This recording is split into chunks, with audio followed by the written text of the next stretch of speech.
Setelah peringatan dari Yuman, Alon kembali ke kamarnya untuk beristirahat sejenak. Namun, ketenangan itu segera terusik oleh Evan yang penasaran tentang makhluk bernama Rikrakamur, yang belakangan ramai dibicarakan para prajurit. Sebelum Alon sempat menjawab, Basiliora, ular kecil penghuni cincin, muncul dengan angkuhnya. Alon ternyata telah memberinya izin untuk keluar masuk bebas dari cincin, sehingga Basiliora kini bisa menampakkan diri kapan saja. Basiliora dan Evan segera terlibat perdebatan kocak. Evan mengejek ukuran mungil Basiliora yang bahkan kalah besar dari Rikrakamur, sementara sang ular kecil menuntut pengakuan bahwa dirinya sebenarnya mampu menghancurkan makhluk raksasa itu jika berada dalam wujud penuh. Bercanda sekaligus berseteru, keduanya membuat suasana kamar riuh. Namun suasana semakin kacau ketika Blackie, anak kucing kecil yang selalu menempel pada Alon, muncul dan menatap Basiliora dengan polos. Basiliora meremehkannya, menyebutnya anak bau susu, tapi justru terpental jauh saat ditampar ringan oleh si kucing. Evan sempat senang karena Blackie bisa dijadikan senjata baru, tetapi segera ciut ketika mata Blackie memerah menyala dan mengeluarkan jeritan menyeramkan. Alon hanya bisa menghela napas, menyebut keadaan itu sebagai kekacauan belaka. Sementara itu, di tempat lain dekat perbatasan, terjadi pertemuan serius antara Yuman, Sang Santo, dengan Kardinal Yutia dari Kerajaan Suci. Yuman langsung menekan Yutia dengan pertanyaan seputar keberadaannya sebulan lalu. Ia menduga Yutia berada di Ngarai Utara, bukannya di desa Pigani seperti yang diklaimnya. Yuman bahkan menggunakan kebohongan kecil tentang keju khas Pigani untuk menguji Yutia, dan terbukti kardinal itu berbohong karena desa tersebut sudah lama kehilangan persediaan akibat kebakaran. Namun meski kedoknya terbongkar, Yutia tetap tersenyum tenang. Ia tidak menampakkan rasa takut sedikit pun, bahkan tampak menikmati permainan kata-kata dengan Yuman. Ketika didesak soal hubungannya dengan Markis Palatio, Yutia hanya menjawab samar bahwa dirinya ingin membuat sang Markis menjadi sesuatu yang lebih besar, bukan sekadar hebat, tetapi jauh melampaui batas. Kata-katanya memancarkan obsesi, bahkan kegilaan, yang membuat Yuman merinding. Ia menyadari, meski sama-sama menyebut demi kebaikan sang Markis, arah pandangan mereka sangatlah berbeda. Yuman menegaskan tidak akan membiarkan Yutia mempermainkan Markis Palatio. Namun Yutia justru merespons tenang, seolah semua tindakan Yuman justru akan ikut menguntungkan tuannya. Aura misterius sekaligus berbahaya dari kardinal itu membuat percakapan berakhir dalam ketegangan. Di sisi lain, kehidupan terus berjalan. Alon masih sibuk menyaksikan Basiliora dan Blackie bertengkar tak seimbang, sambil merenung ringan apakah ia sebaiknya makan ubi manis. Sementara itu, di kediaman Markis Palatio, Alexian, dulu seorang penilai barang ternama yang kini mengelola rumah lelang, tenggelam dalam kebahagiaan. Ia memperoleh kekayaan besar dari bisnis lelang yang berjalan di bawah nama Markis. Uang, barang suap, dan hubungan datang kepadanya tanpa usaha berarti. Namun kegembiraannya lenyap ketika seorang tamu tak diundang masuk, Radan, Raja Bajak Laut Raksas. Dengan senyum sinis, Radan menyinggung soal suap yang diterima Alexian. Tak berdaya, Alexian terpaksa menyerahkan semua keuntungan kepada Radan demi menyelamatkan hidupnya. Meski dalam hati ia mengumpat, wajahnya tetap dipaksa tersenyum dan bersikap ramah, menyuguhkan kopi pada musuh lamanya. Setelah mempertimbangkan selama sehari penuh, Alon akhirnya memutuskan untuk kembali lebih dulu ke wilayah Markis Palatio. Alasannya sederhana, dari sana ia tetap bisa menuju Lartania sebelum melanjutkan perjalanan ke koloni. Saat sedang bersiap, Yutia muncul seolah telah menunggunya. Sang kardinal menanyakan apakah ia benar-benar akan meninggalkan kerajaan suci, lalu meminta benda yang sebelumnya diambil Alon dari dalam tubuh Rikrakamur. Alon sempat ragu, Tetapi Yutia beralasan bahwa artefak itu sebaiknya dimurnikan di katedral agar tidak membawa pengaruh buruk bagi pemiliknya. Ia bahkan menjelaskan dengan sikap penuh wibawa, seperti seorang guru. Meskipun Alon tahu siapa Yutia sebenarnya di masa depan, salah satu dari 5 dosa besar, ia tetap menyerahkan artefak tersebut, sebab benda itu telah kehilangan kekuatannya sejak dikeluarkan dari Rikrakamur. Anehnya, warna artefak itu telah berubah menjadi hitam pekat. Yutia menerimanya dengan senyum tenang dan janji akan mengembalikannya setelah ritual. Sebelum pergi, ia menatap Alon penuh makna dan bersumpah akan melindunginya. Bahkan Evan, dengan ekspresi hikmat, mengulang janji itu, membuat Alon merasa agak tertekan hingga memilih cepat-cepat meninggalkan tempat itu. Seminggu kemudian, rombongan Alon masih dalam perjalanan. Pada suatu malam yang dingin, mereka berkumpul di sekitar api unggun. Seperti biasa, Evan dan Basiliora sibuk adu keterampilan lewat permainan konyol, kali ini hanya adu kelereng. Basiliora kalah dan mengamuk dengan gaya berlebihan, sementara Evan menertawakannya puas. Alon hanya bisa menghela napas, menyantap ubi manis sambil menatap bintang.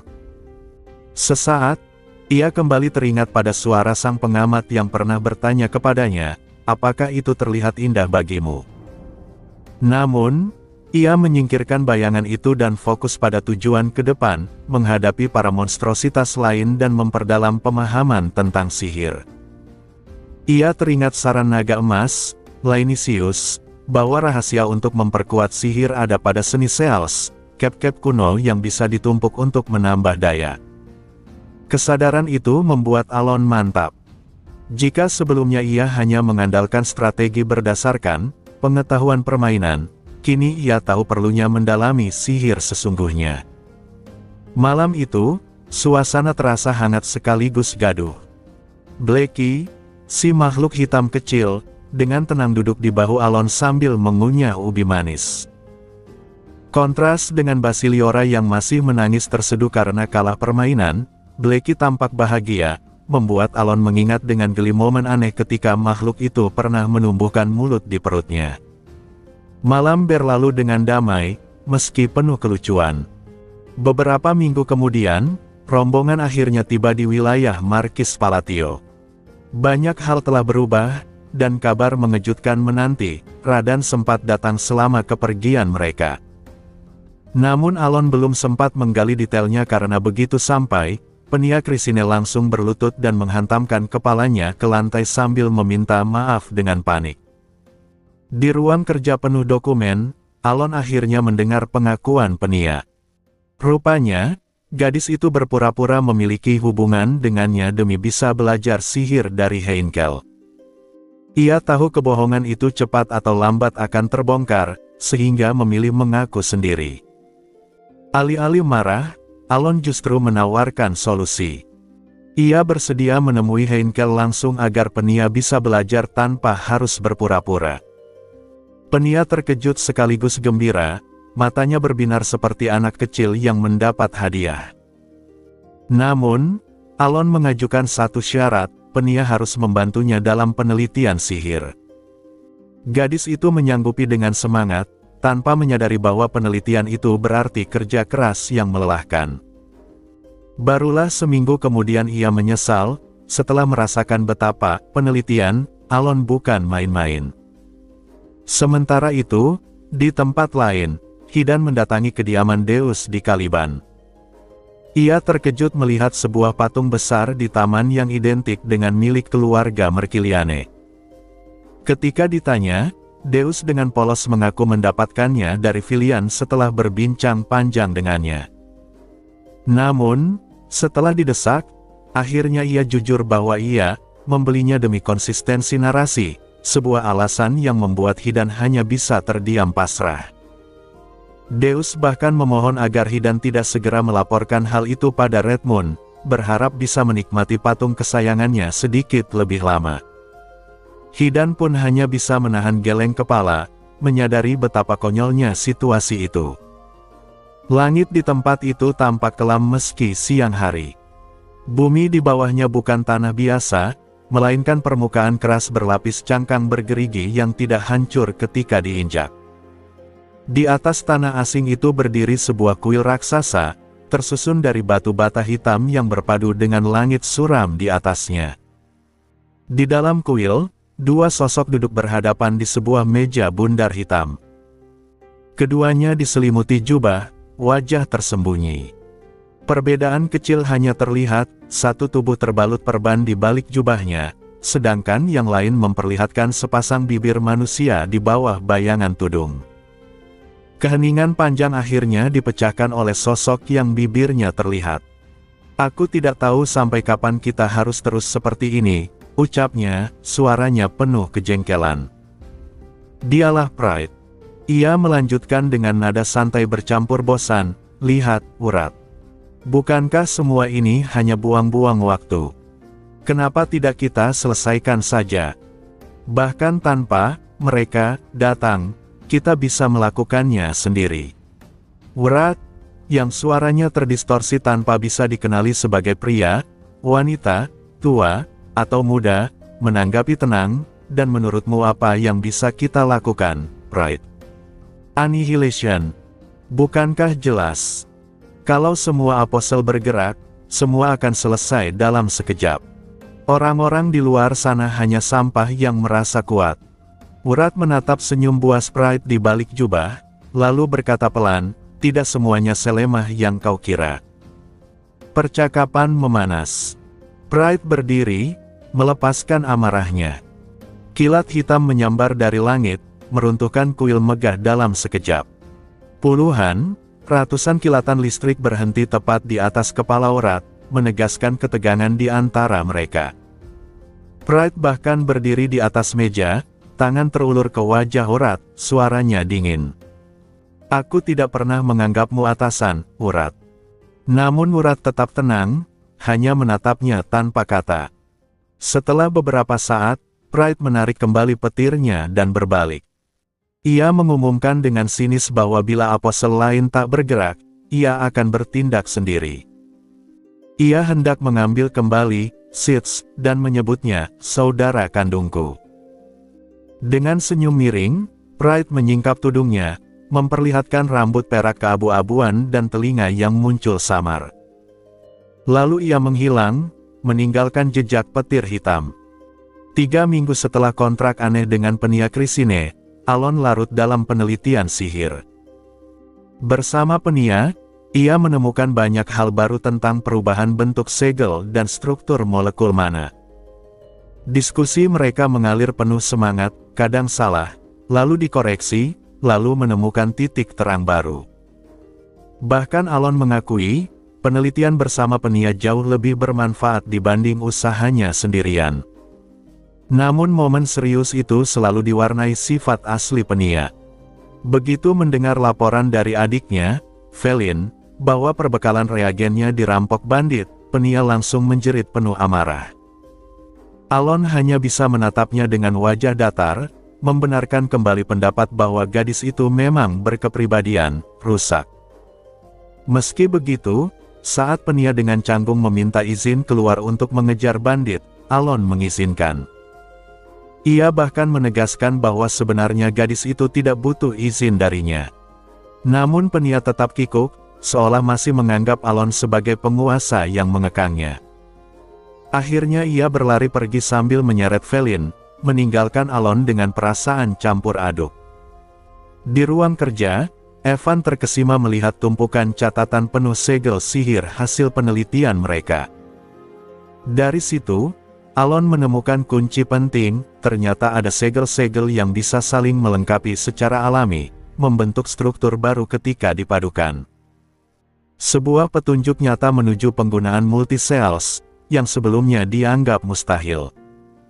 Alon menatap buku catatannya dengan puas, mulai mengerti mengapa para penyihir di kisah lama rela mati demi sebuah jurnal penelitian. Evan lalu mengingatkannya pada janji untuk mengunjungi Lartania dan koloni.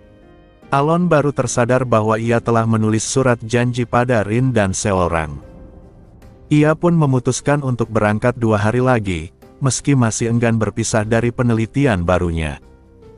Sementara itu, di kota gurun koloni, seorang, sang pemimpin guild, berperilaku berbeda dari biasanya.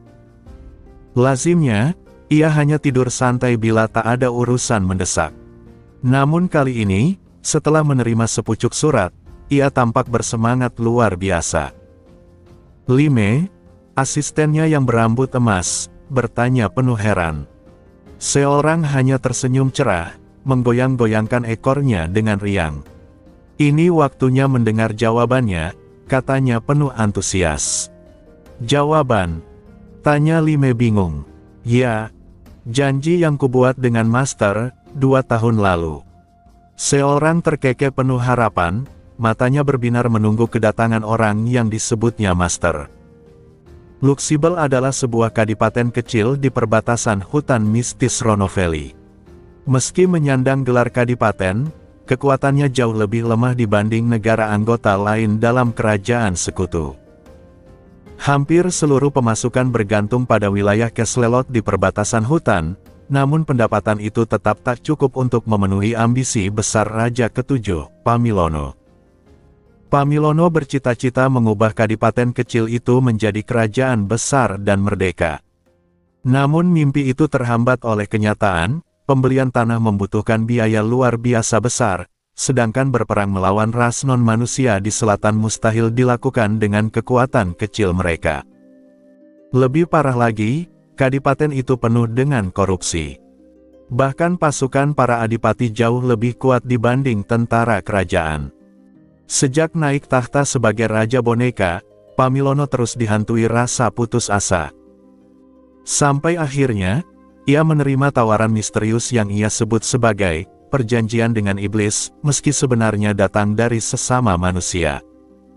Ia tak berharap banyak, hanya sebuah usaha terakhir dari keputusasaannya. Hari itu, ia melihat hasil perjanjian itu. Di hadapannya tergeletak 2 kepala adipati korup, Grand Duke Liverton dan Grand Duke Beaufort. Seorang gadis berkulit putih, Sirkal, berdiri dengan tombak berlumur darah. Pamilono terguncang, tapi juga merasa lega, musuh yang membelenggunya telah tiada. Sirkal menagih harga atas jasanya.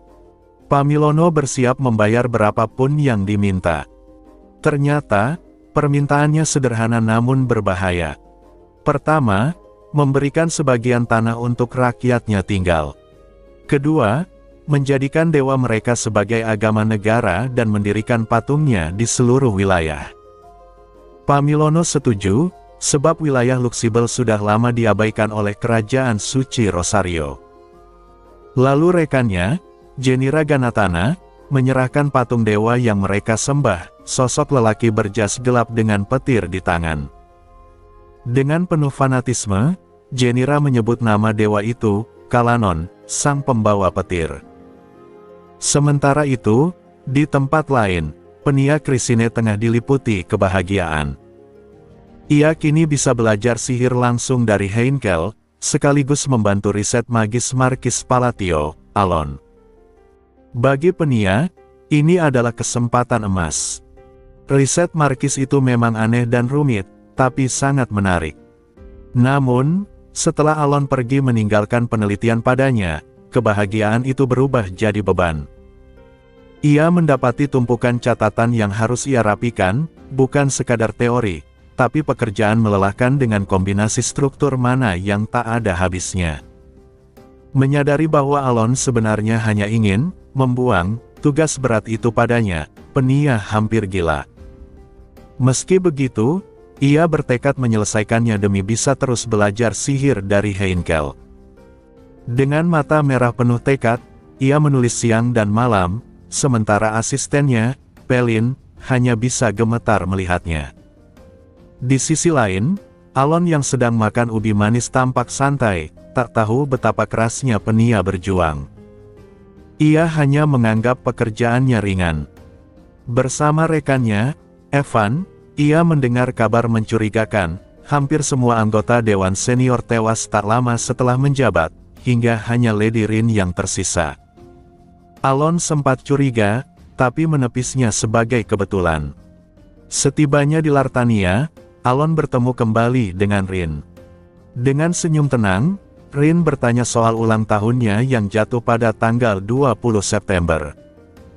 Ia menyebut tengah menyiapkan hadiah untuknya, lalu menatap penuh arti ke arah kastil penguasa Lartania, seolah menyimpan rencana besar yang belum terungkap. Di ruangannya yang tenang, Rin menyebutkan bahwa ia sedang menyiapkan hadiah untuk ulang tahun Alon, yang jatuh pada tanggal 20 September. Senyum tipisnya membuat Evan, yang berdiri di samping, berbisik menggoda, menyebut Alon beruntung karena akan mendapat hadiah. Alon berusaha menyangkal, meski dalam hati ia memang sempat kecewa ketika ulang tahunnya sebelumnya berlalu tanpa sesuatu yang spesial. Rin pun menegaskan dengan ringan bahwa tahun ini ia pasti akan memberikannya hadiah. Namun, topik utama pertemuan itu segera bergeser. Alon menyinggung tentang Shadow Dragon, makhluk misterius yang kini ia pelihara dalam wujud seekor kucing hitam bernama Blackie. Rin, yang memiliki perpustakaan pengetahuan dalam pikirannya, mengaku sudah melakukan penelitian tambahan. Hasilnya terbatas, tapi cukup mengejutkan. Ia mengungkap dua hal penting. Pertama, Shadow Dragon dapat mencapai status dewa bila memenuhi syarat tertentu, yakni menahan naluri destruktifnya dan memakan energi terlarang. Kedua, pada umumnya, Shadow Dragon tidak dapat berubah bentuk, meski sadar kembali. Namun Blackie berbeda, karena ia bisa berwujud kucing. Hal ini menandakan Blackie bukanlah Shadow Dragon biasa. Alon sempat teringat saat Blackie menelan Rikra Kamur, dan menduga itu mungkin bagian dari proses kenaikan yang disebutkan Rin. Ia merasa lega karena berarti Blackie tidak terkontaminasi oleh sifat jahat makhluk itu. Setelah mengucapkan terima kasih pada Rin, Alon meminta bantuan lain. Ia ingin dipertemukan dengan Prion, pemimpin Khals Mercenary Corps. Prion dikenal sebagai sosok misterius yang tinggal di Lartania, sebenarnya seorang elf dari selatan, menyamar sebagai manusia. Rin dengan mudah menyanggupi, mengatakan ia bisa mengatur pertemuan besok. Sementara itu, dari luar jendela, Yuna dari organisasi Mert sedang mengintai. Ia heran mengapa kelompok Red Moon begitu terobsesi dengan Alon, yang baginya tampak biasa saja. Saat mendengar percakapan tentang ulang tahun Alon, Yuna bahkan mempertimbangkan untuk melaporkannya pada para Moon lain, karena bisa jadi penting jika Great Moon merasa kecewa tanpa hadiah. Keesokan harinya, berkat Rin, Alon akhirnya bertemu dengan Prion. Namun, sosok yang ia jumpai berbeda dari citra kuat penuh keyakinan yang dikenal dalam catatan. Prion tampak gugup, gelisah, dan terus menghindari kontak mata. Alon menyadari Prion sering melirik ke arah Rin yang duduk dengan senyum tenang, seolah menyembunyikan sesuatu. Saat itu, rumor yang pernah didengar Alon kembali menghantuinya, tentang bagaimana semua anggota Dewan Senior telah mati, menyisakan hanya Rin seorang. Dan kini, melihat interaksi antara Prion yang ketakutan dan Rin yang tenang, Alon merasa seolah tak sengaja menyentuh sebuah kebenaran gelap yang mungkin lebih baik tak ia ketahui. Suasana di ruangan itu tegang. Alon berdeham pelan lalu langsung menyampaikan maksudnya pada Prion, yang sejak awal tampak gelisah. Ia berkata tanpa basa-basi bahwa dirinya membutuhkan Sumpah Lemil. Mendengar nama itu, Prion yang semula murung kini menunjukkan ekspresi kaget. Wajar saja, Sumpah Lemil adalah salah satu dari 32 pusaka ras elf. Fakta bahwa Alon mengetahuinya membuat Prion tak bisa tidak curiga kalau identitas aslinya sebagai elf sudah terbongkar. Ia segera meminta Rin keluar dari ruangan. Begitu semua orang asing meninggalkan tempat itu, Prion menatap serius. Alon pun melanjutkan dengan tenang, meyakinkan bahwa ia tidak berniat menyebarkan rahasia identitas Prion. Sebaliknya, ia menawarkan negosiasi, jika Prion memberinya Sumpah Lemil, maka ia akan memberitahu lokasi benda yang selama ini Prion cari. Saat Alon menyebut nama, berkat Raguerni, tubuh Prion sontak menegang dan matanya terbelalak. Itu adalah rahasia yang seharusnya hanya diketahui oleh dirinya dan sang ratu. Reaksinya yang berlebihan membuat Alon sedikit heran, meski ia paham betapa berharganya benda tersebut. Dalam alur asli, Prion bahkan pernah menyerah mencarinya setelah bertahun-tahun. Alon lalu mengungkap lokasi detailnya, sebuah ruang rahasia di lantai 42, dengan jalan buntu yang menyembunyikan saklar menuju tempat itu. Prion sempat ragu, mempertanyakan apakah ia bisa mempercayai kata-kata Alon. Namun Alon mengingatkannya tentang Sumpah Pagade, sebuah sumpah sakral yang tidak mungkin dilanggar oleh seorang elf sejati. Mendengar nama itu, Prion terhenyak. Bagaimana mungkin orang luar mengetahui tentang Pagade, organisasi rahasia para elf yang menjaga pohon dunia? Walau penuh kebingungan, Prion akhirnya menyetujui kesepakatan. Ia membutuhkan waktu 1 minggu untuk memastikan. Alon pun menunggu dengan sabar. 5 hari kemudian, Prion kembali dengan wajah lebih hormat daripada sebelumnya. Ia berhasil menemukan berkat Raguerni, dan sebagai gantinya menyerahkan cincin yang terbuat dari batang tanaman, pusaka sumpah lemil, kepada Alon. Saat ditanya bagaimana ia mengetahui lokasi rahasia itu, Alon hanya menjawab samar, anggap saja sebagai imajinasimu. Prion tidak bertanya lebih jauh, hanya menunduk dalam-dalam. Alon sempat terkejut melihatnya, karena menurut hukum Pagade, seorang elf tidak boleh membungkuk pada siapapun selain sang ratu. Dari situ Alon menyimpulkan betapa berharganya berkat Raguerni bagi Prion dan bangsanya. Setelah urusan selesai, Alon pun bersiap meninggalkan Lartania. Di markas Mert, ia menemukan Basiliora dan Evan masih larut dalam permainan papan aneh, berdebat sengit soal uang mainan. Saat itu, Rin menghampirinya dan meminta ikut ke koloni. Ia mengaku harus memeriksa sesuatu di sana. Alon menyetujuinya, sebab ia memang berencana menuju gurun untuk menangani sebuah benda terkutuk sekaligus menemui Dragonkin di reruntuhan. Beberapa jam kemudian, rombongan Alon berangkat meninggalkan kota. Sementara itu, Prion duduk seorang diri dengan berkat Raguerni di tangannya. Seharusnya ia merasa lega dan bahagia, namun wajahnya justru tegang. Ia terus memikirkan siapa sebenarnya Markis Palatio, nama samaran Alon, yang mengetahui terlalu banyak rahasia.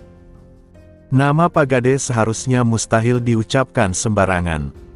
Organisasi itu dibentuk oleh para elf dengan ritual darah untuk menjaga akar pohon dunia, dan bahkan di kalangan mereka sendiri, nama itu dilindungi oleh pembatasan sihir. Satu-satunya yang bisa menyebutnya bebas hanyalah elf pertama, Altima, yang telah gugur melawan Black Ones. Lebih mengejutkan lagi, ruang rahasia di lantai 42 jelas diciptakan dengan sihir dan lingkaran roh khas elf. Prion memeriksa lingkaran itu dan mendapati catatan jejak pengunjung. Tidak ada siapapun yang masuk selain dirinya. Namun ia menemukan sebuah pesan dalam bahasa rahasia Pagade, semoga tersampaikan dengan baik kepada saudaraku. Artinya, Alon bukan hanya tahu ia seorang elf dan anggota Pagade, tapi juga mengetahui isi ruangan itu tanpa pernah masuk ke dalamnya. Sesuatu yang mustahil, kecuali elf pertama benar-benar hidup kembali. Kebingungan menyesakkan dadanya.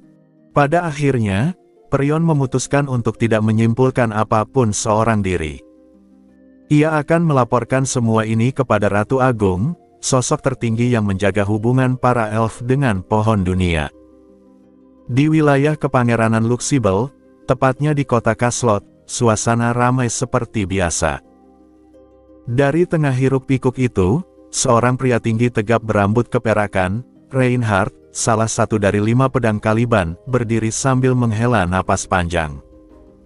Di sampingnya, wakil Kapten Ordo Sioran, Elise, menegurnya dengan nada tajam agar mereka segera bergerak menuju kastil kerajaan. Reinhardt berusaha membela diri, namun Elise, meski bertubuh mungil, memiliki aura tegas yang membuatnya tak bisa mengelak. Ia bahkan mengancam akan memanggil Kapten Ksatria Solar jika Reinhardt mencoba kabur lagi. Seketika wajah Reinhardt menggelap. Baginya, pria itu terlalu menjengkelkan, obsesinya pada Markis Palatio membuat setiap percakapan berubah menjadi ajang puja-puji tak berkesudahan. Namun, pembicaraan mereka beralih pada kondisi politik Luxibel. Reinhardt terkejut mendengar bahwa sang raja berhasil menumpas faksi korup dan mengembalikan otoritas kerajaan. Lebih mengejutkan lagi, negara itu sudah tidak lagi menjadikan kerajaan suci Rosario sebagai agama resmi, melainkan beralih menyembah dewa baru, Kalanon, sang penerima petir. Saat melewati alun-alun, Reinhardt melihat patung dewa itu, sosok pria berjubah gelap menggenggam petir, wajahnya dihapus tanpa detail. Namun, tubuh dan siluetnya begitu familiar. Reinhardt terdiam, darahnya serasa berhenti mengalir.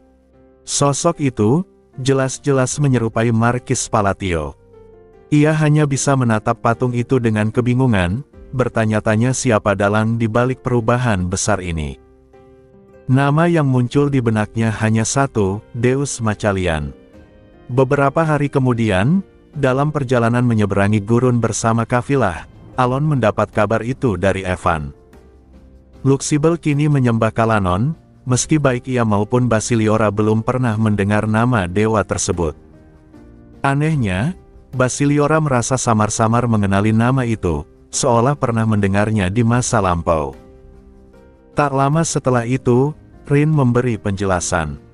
Menurutnya, Kalanon adalah dewa asli suku Thunder Serpent. Artinya, Luxibel telah mengadopsi dewa pribumi sebagai agama resmi. Alon hanya menanggapinya dengan rasa heran. Meski perubahan itu aneh, baginya tak ada yang perlu diusut lebih jauh. Rin lalu menyodorkan ubi manis panggang yang sudah dikupas rapi untuknya. Sepanjang perjalanan, ia terus memperhatikan kebutuhan Alon secara berlebihan, menyiapkan air cuci muka, memasak 3 kali sehari, bahkan mengatur suhu dengan alat sihir jika ia mengeluh kepanasan. Alon menerimanya dengan datar, namun dalam hati merasa sedikit canggung atas perhatian yang begitu besar. Beberapa hari kemudian, di tengah gurun, karavan mereka diserang oleh ratusan bandit pasir. Alon bersiap menghadapi mereka, namun tiba-tiba Rin melangkah maju. Dengan senyum lembut, ia memanggil kekuatan misterius. Di atas kepalanya muncul sebuah mata emas raksasa bercahaya, seperti hologram suci. Sekejap kemudian, dari mata itu ditembakkan sinar emas yang bercabang menjadi puluhan pancaran. Dalam hitungan detik, ratusan bandit roboh. Tubuh mereka tertancap cahaya hingga membentuk formasi aneh seperti sangkar raksasa. Para pedagang dan pengawal karavan terdiam, ngeri sekaligus terpukau. Rin lalu menoleh pada Alon dengan senyum tenang, seolah tak terjadi apa-apa, dan berkata, "Sudah beres, Godfather." Alon menatapnya dengan rasa tak percaya. Ia tahu Rin kuat, tapi tidak pernah membayangkan kekuatan sebesar itu. Saat bertanya, Rin menjawab polos bahwa semua ini berkat Traveler's Eye, artefak pemberian Alon. Namun, ketika Alon menatap mata emas raksasa itu, tubuhnya merinding. Bentuknya terlalu asing, jauh melampaui bayangan yang ia miliki tentang artefak itu. Hatinya dicekam rasa takut yang samar. Akhirnya, setelah perjalanan panjang, mereka tiba di koloni. Begitu sampai, Alon disambut oleh seorang yang berlari menghampirinya penuh semangat. Ia melingkarkan kakinya di pinggang Alon sambil tersenyum cerah. "Sudah 2 tahun, Master. Sekarang, apa kita akan menikah?" Alon hanya bisa terdiam dengan wajah lelah, tak mampu segera menjawab pertanyaan lugas itu. Sesaat setelah seorang dengan mata berbinar menagih jawaban, Alon hanya bisa menarik napas panjang. Ia memang pernah berpikir soal janji itu, janji yang dibuat 2 tahun lalu. Saat itu, ia sengaja memberi tenggat 2 tahun, dengan harapan seorang akan berubah pikiran seiring waktu. Baginya, kasih sayang gadis itu lebih mirip keterikatan keluarga daripada cinta sejati. Namun kini, di hadapannya, seorang masih sama polosnya. Ia tersenyum lebar, melingkarkan kakinya di pinggang Alon seperti anak kecil yang tak kenal beban dunia. Alon menyadari, meski sudah 2 tahun, kematangan emosionalnya tak banyak berubah. Beruntung, Rin masuk dan menengahi. Dengan lembut ia mengingatkan bahwa 2 tahun yang dijanjikan belum sepenuhnya berlalu. Alon pun menegaskan masih ada beberapa bulan tersisa. Meski sempat kecewa, seorang segera bangkit kembali dengan optimisme khasnya, menunggu dengan penuh semangat. Tak lama setelah itu, rombongan berpindah ke markas Guild Seorang. Di sana, kehebohan baru terjadi. Seekor kucing hitam, Blackie, keluar dari saku Alon. Seorang yang gemar hal-hal aneh segera menangkapnya, bahkan ketika tubuh Blackie berubah menyeramkan dengan puluhan mata merah menyembul. Bukannya takut, ia justru kagum dan memainkannya seperti mainan. Blackie yang biasa menebar teror, kini malah dipakaikan kostum boneka ksatria hingga terlihat konyol. Kekacauan makin bertambah saat Basiliora muncul. Ular dewa itu diejek, dipegang, bahkan nyaris ikut dipakaikan baju boneka oleh seorang yang penuh rasa ingin tahu. Adegan itu membuat Alon, Evan, dan bahkan Rin terdiam tak tahu harus bereaksi apa. Keesokan harinya, Rin pamit pergi untuk urusan pribadi, sementara Alon menuju reruntuhan bersama seorang dan Evan. Dalam perjalanan, mereka membicarakan rahasia gauntlet yang dimiliki seorang. Ternyata itu adalah Trial of Essence, sebuah sarana ujian yang memberinya kemampuan baru setiap kali dilalui. Dari 8 ujian, ia sudah menyelesaikan 5. Yang ke-6 menuntut kemarahan sebagai syarat, sesuatu yang belum ia rasakan. Dengan polos, ia menegaskan bahwa semua kekuatannya ia cari demi melindungi dan membalas dendam untuk Alon. Setibanya di reruntuhan, Alon segera menemui Dragonkin. Kali ini, matanya mampu menangkap lebih banyak detail, termasuk warna biru di mata makhluk itu. Percakapan serius pun dimulai. Alon menjelaskan bahwa saat mencoba menyingkap masa lalu dengan Bronze Mirror, ia justru melihat sebuah mata raksasa yang menghalangi pandangan.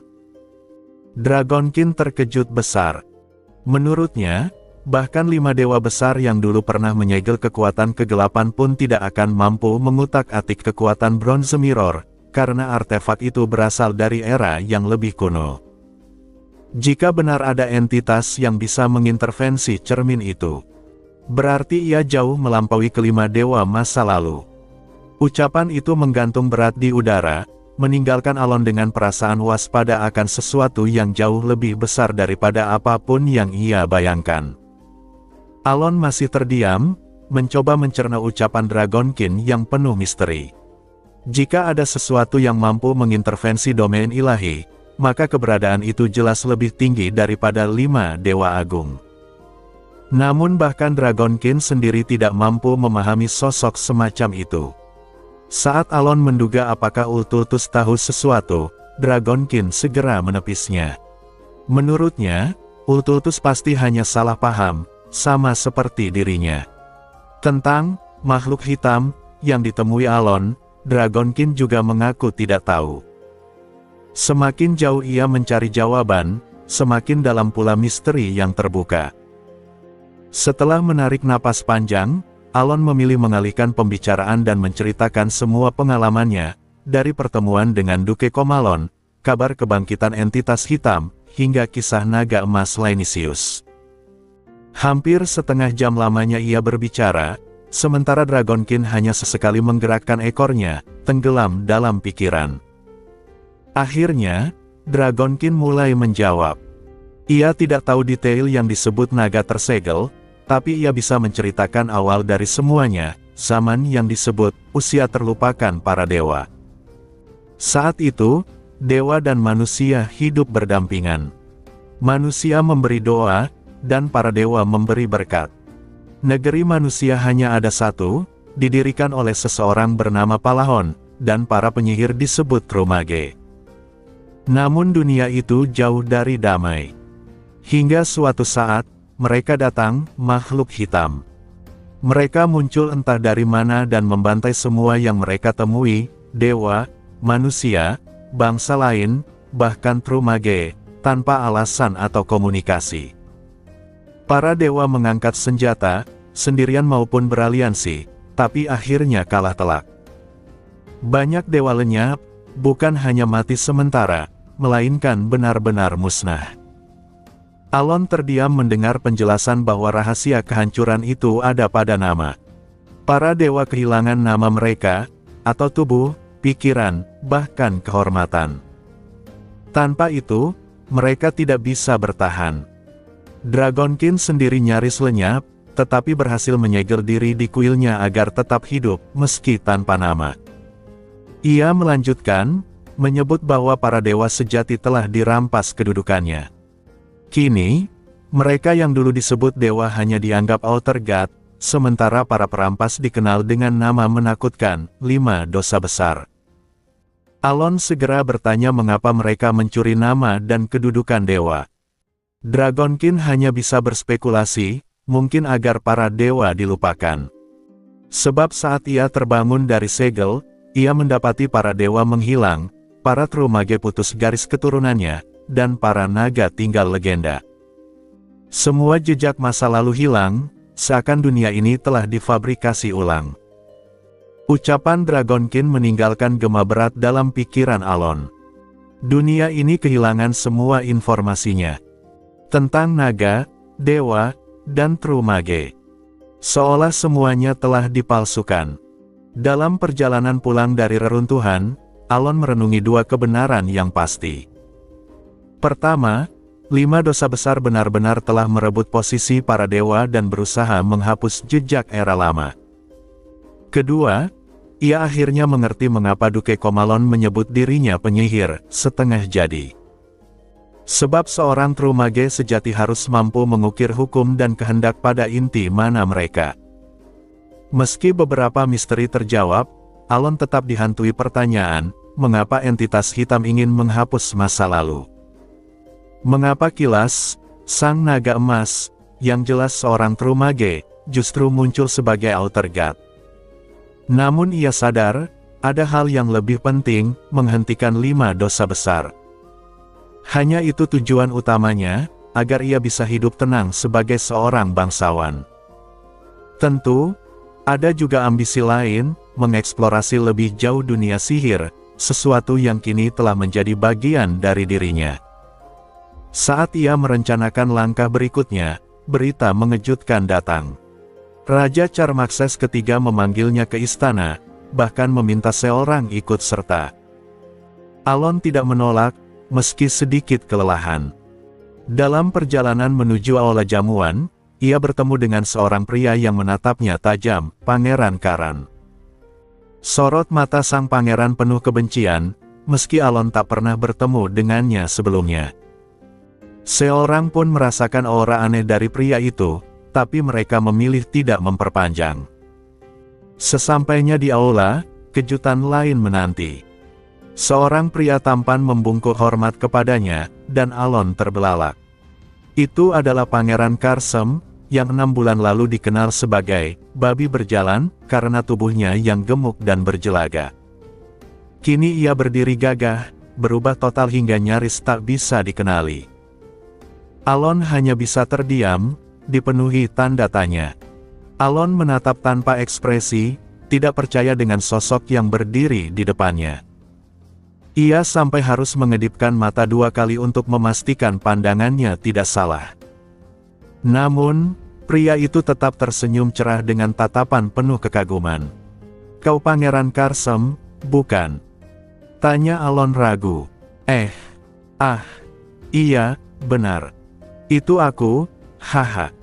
Aku agak berubah, iya." Karsem menggaruk kepalanya dengan canggung.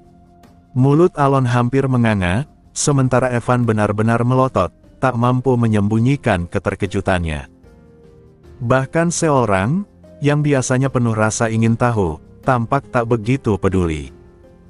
Perubahan ini terlalu drastis. 6 bulan lalu, Karsem yang Alon kenal adalah sosok seperti babi berjalan, gemuk, penuh rasa rendah diri, sombong, dan menyebalkan. Namun kini, tidak ada lagi dagu berlapis 3, tidak ada lagi sorot mata penuh iri. Wajahnya bersih, tatapannya lembut, bahkan tubuhnya tampak lebih tinggi dan proporsional. "Kau benar-benar banyak berubah," ucap Alon akhirnya. "Semua ini berkat Anda, Tuan Markis," sahut Karsem dengan penuh semangat. Alon sulit menerima kenyataan itu. Baginya, perubahan ini lebih mirip kisah klise di novel web, bangsawan manja yang gemuk berubah menjadi pria gagah setelah menemukan motivasi. Dulu ia tak pernah paham kenapa para pelayan di novel itu begitu kagum. Kini ia merasakannya sendiri. Atas undangan Karsem, Alon dan rombongan masuk ke aula istana. Tak lama kemudian, Raja Charmaxes III hadir dan perjamuan dimulai. Namun suasana terasa berat bagi Alon. Sebab sepanjang acara, Karsem terus-menerus menyanjungnya di depan semua orang. "Kalau bukan karena Markis, aku pasti masih terpuruk hingga kini. Aku selalu bersyukur," seru Karsem dengan tatapan penuh ketulusan. Alon sampai harus mengepalkan tangan di bawah meja. Ia sungguh malu dengan pujian berlebihan itu, apalagi Karsem sepertinya benar-benar tulus.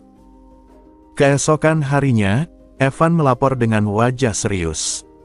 "Markis, aku sudah menyelidiki. Penilaian terhadap Pangeran Karsem berubah drastis.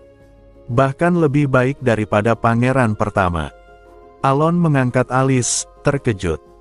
Evan menjelaskan lebih jauh, suasana di dalam istana menjadi aneh, dan Raja Charmaxes III sendiri membiarkannya. Itu berarti sang raja secara tidak langsung mengizinkan perebutan pengaruh antara dua pangeran. Alon akhirnya mengerti arti tatapan dingin yang pernah ia terima dari pangeran pertama, Karan. Dari sudut pandang orang lain, perubahan Karsem dianggap terjadi karena pengaruh dirinya. Meski ia merasa tak melakukan apa-apa, rumor itu berkembang dengan sendirinya.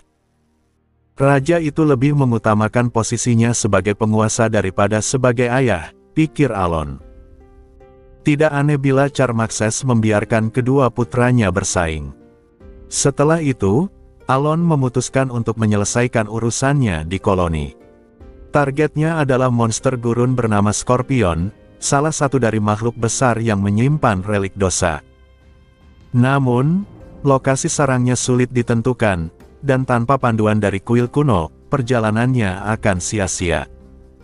Selain itu, ratusan Scorpion Soldiers yang menjaga sarang hanya bisa dinetralisir lewat quest pendahuluan dari kuil.